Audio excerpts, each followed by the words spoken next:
तो बच्चों क्या हाल है। एसवीपी इंस्टीट्यूट में आपका स्वागत है और मैं विक्की सिंह। 18 जुलाई मतलब आज के दिन सुप्रीम कोर्ट के अंदर क्या क्या हुआ, क्या जजमेंट्स आए हैं और आपके लिए कौन से पॉइंट इंपॉर्टेंट हैं ताकि आपके डाउट्स क्लियर हो सके कि आगे होने क्या वाला है और अभी तक जो चीज़ें हुई हैं वो किस तरफ इशारा कर रही हैं। रीनीट की तरफ इशारा कर रही हैं, काउंसलिंग की तरफ इशारा कर रही हैं।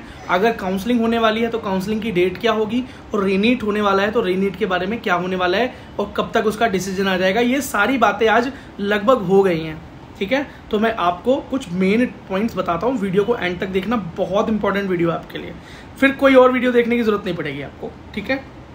सबसे पहली चीज़, सुप्रीम कोर्ट ने IIT मद्रास की जो रिपोर्ट है उसे मानने से मना कर दिया। मतलब उसको एक 100% एविडेंस नहीं माना है और एक NTA को क्लीन चिट नहीं दी कि पेपर जो लीक हुआ है वो मास लेवल पर नहीं हुआ है, ठीक। तो इससे पहले जब IIT मद्रास की रिपोर्ट को लेके मैंने बात की थी तो इससे पहले कई बच्चों ने कमेंट सेक्शन में आकर मुझे बोला था कि आप IIT मद्रास को भी कैसे क्वेश्चन कर सकते हैं।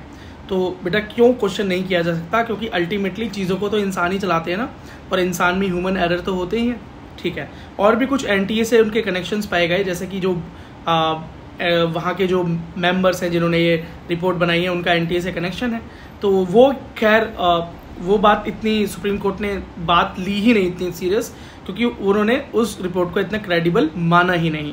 फिर उसके ऊपर कोई फर्दर डिस्कशन हुआ नहीं। अगला, मास लीक की बात NTA ने अभी भी नहीं मानी है, क्योंकि उसके कोई सॉलिड एविडेंस CBI भी प्रोवाइड नहीं करा पाया है। लेकिन चीज़ों के बीच में जो कोऑर्डिनेशन बैठ नहीं रहा है ना, क्योंकि कई जगह पर गिरफ्तारियां जो हुई हैं और जो बताया जा रहा है, NTA ने क्या बताया कि पेपर लीक हुआ है, लेकिन जो पेपर लीक हुआ था वो पेपर वाले दिन ही मॉर्निंग में लीक हुआ था।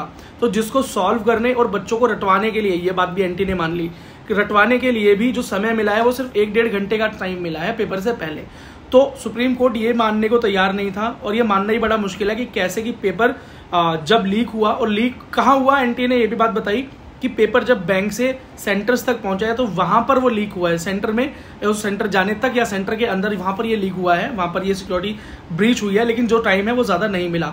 तो सुप्रीम कोर्ट ने यही बार बार पूछा कि किस तरीके से नीट का पेपर, मतलब 180 questions within 1 hour solve भी किए जा सकते हैं और बच्चों को रटवाई भी जा सकते हैं, ये कैसे पॉसिबल हो सकता है।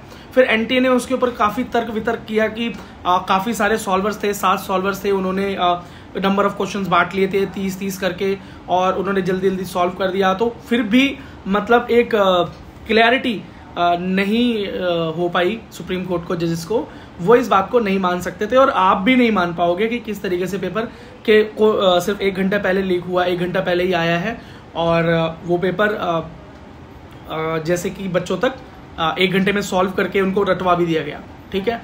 जबकि बिहार के अंदर रिपोर्ट्स हैं कि पेपर बच्चों को एक रात पहले ही मिल गया है, वहाँ रटवाया गया है उनको और सेपरेट हाउसेस के अंदर और फिर उनको सेंटर्स तक डिलीवर किया गया है। और जब पुलिस का छापा वहाँ सेंटर्स पर पड़ा है तो उस डर से उन क्वेश्चंस पेपर को जलाया गया है, लेकिन फिर भी जलते हुए क्वेश्चन पेपर में से कुछ एविडेंट प्रूफ, कुछ अधजले पेपर्स बिहार पुलिस को मिल गए थे। तो सुप्रीम कोर्ट में नेक्स्ट हियरिंग के लिए बिहार पुलिस की वो FIR की पूरी कॉपी और वो इन्वेस्टिगेशन की पूरी रिपोर्ट भी मांगी है। बार बार मैं जब बिहार पुलिस का जिक्र कर रहा था इससे पहले भी, तो वहां पर भी कई बच्चे आकर ये बोल रहे थे कि क्या भैया CBI पे आप नहीं मानते हैं या बिहार पुलिस की क्रेडिबिलिटी को मान रहे हैं या ये सब।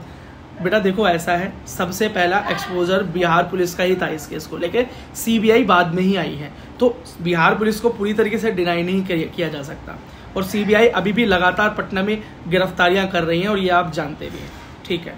नेक्स्ट, सुप्रीम कोर्ट ने, और ये बहुत इंपॉर्टेंट पॉइंट है, सबसे इंपॉर्टेंट पॉइंट ये है कि सुप्रीम कोर्ट ने NTA को बोला है कि अपना रिजल्ट दोबारा से पब्लिश करो। मतलब आपका नीट रिजल्ट दोबारा से आने वाला है नीट की ऑफिशियल वेबसाइट पर। कब आने वाला है?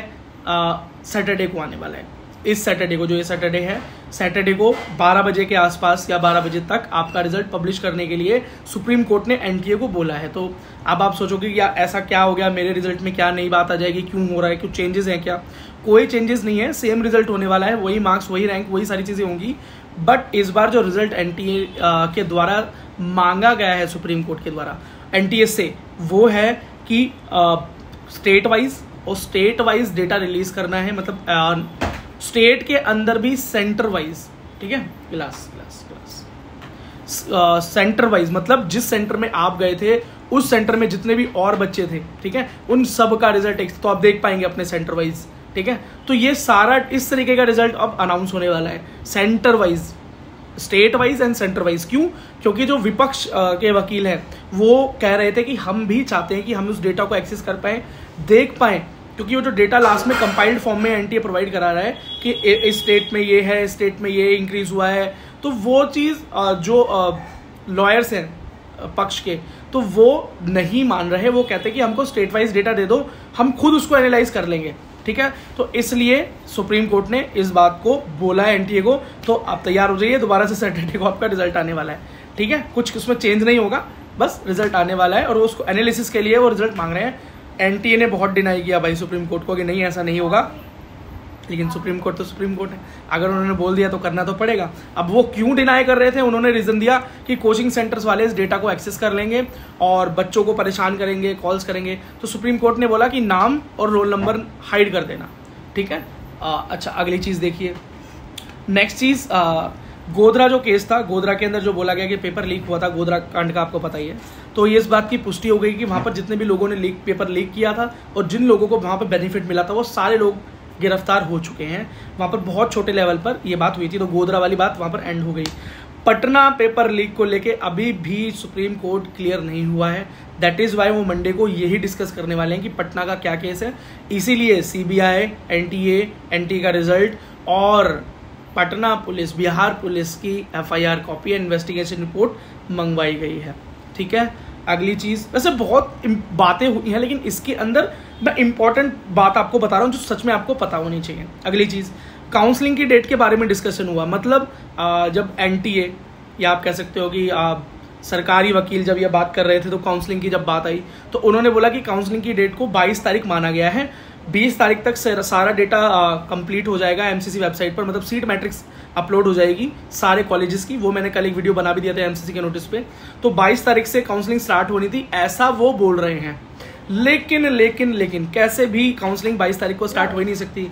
बेटा रख दो, क्योंकि नहीं स्टार्ट हुआ अभी तक पीडब्ल्यूडी, मतलब विकलांग बच्चों का, दिव्यांग बच्चों का वेरिफिकेशन, जो कि एटलीस्ट 10 दिन पहले नोटिस आ जाता है, वो अभी तक तो आया नहीं। तो अगर आप ये कहें कि 22 तारीख को शायद नोटिस आ सकता है पीडब्ल्यूडी का और 22 तारीख के बाद 10 दिन बाद काउंसलिंग स्टार्ट होगी, तो मतलब 2 अगस्त को स्टार्ट हो सकती है। इससे पहले मतलब 22 तारीख को नहीं होगी, ये बात उनने बोली। बात पे क्लियरिटी नहीं थी, लेकिन कई लोगों ने इसको ले लिया है और उस पर वीडियोज़ भी बना देंगे कि 22 तारीख से काउंसलिंग होगी। खैर अभी तो इसी बात को क्लियरिटी नहीं मिली है कि काउंसलिंग होगी भी या नहीं होगी, क्योंकि अगली हियरिंग है आपको पता है कि 22 तारीख को ही है ना। चलो अगली चीज़ देखो, तो रीनीट के चांसेस बेटा बहुत लो हो गए हैं हम, क्योंकि बहुत जैसे गोधरा हो गया, अगले और भी जगह पर सिर्फ पटना पर आकर वो सुई अटक गई है पेपर लीक की। तो मास लेवल पेपर लीक वाली बात तो बहुत मतलब डिस्कस हुई नहीं और लग भी नहीं रहा, क्योंकि सीबीआई के पास भी कोई सबूत नहीं है। तो बेटा रीनीट का तो शायद मुश्किल हो जाएगा केस। तो मैं कहूँगा कि अभी chances are very low of reNEET, ठीक है। तो काउंसलिंग ही होगी नेक्स्ट। अब इतनी ही चीज़ें हैं। अब मैंने जो काउंसलिंग की डेट बताई है वो मुझसे शायद गलती हो गई बेटा, 1 मिनट, वो 24 तारीख बताई गई है, 24, ठीक है। 24 है ना, 22 या 24 बताई गई है, वो मैं रीवेरीफाई कर लूँगा, मतलब यही डेट बताई गई है, ठीक है। 24 है शायद, 22 है, लेकिन अगर 24 भी है तभी भी काउंसलिंग स्टार्ट नहीं हो सकती, क्योंकि पीडब्ल्यूडी वाले बच्चों का नोटिफिकेशन नहीं आया है, जो कि एटलीस्ट 10 दिन पहले तो जरूर आ जाता है। 10 दिन चाहिए होते हैं उनके वेरिफिकेशन के लिए। अगर आप पीडब्ल्यूडी कैंडिडेट हैं तो समझ जाएंगे, नहीं है तो आपको मैं बता दूं 10 दिन पहले एक नोटिफिकेशन आता है विकलांग बच्चों के लिए, कि दिव्यांग बच्चों के लिए, कि वो अपना वेरिफिकेशन करवा लें, अपना डिसेबिलिटी सर्टिफिकेट बनवा लें, ताकि वो पीडब्ल्यूडी का रिजर्वेशन ले सकें। उसमें बेटा उनको कम से कम 1 हफ्ता 10 दिन 8 दिन का टाइम लग जाता है, तो 10 दिन दिए जाते हैं, उसके बाद काउंसलिंग स्टार्ट होती है। तो अभी तक वो नोटिस तो आया नहीं। अगर वो नोटिस इस डेट को आ जाता है जिसकी वो बात कर रहे हैं तो ठीक है, नहीं तो बात यहीं पर ख़त्म हो गई।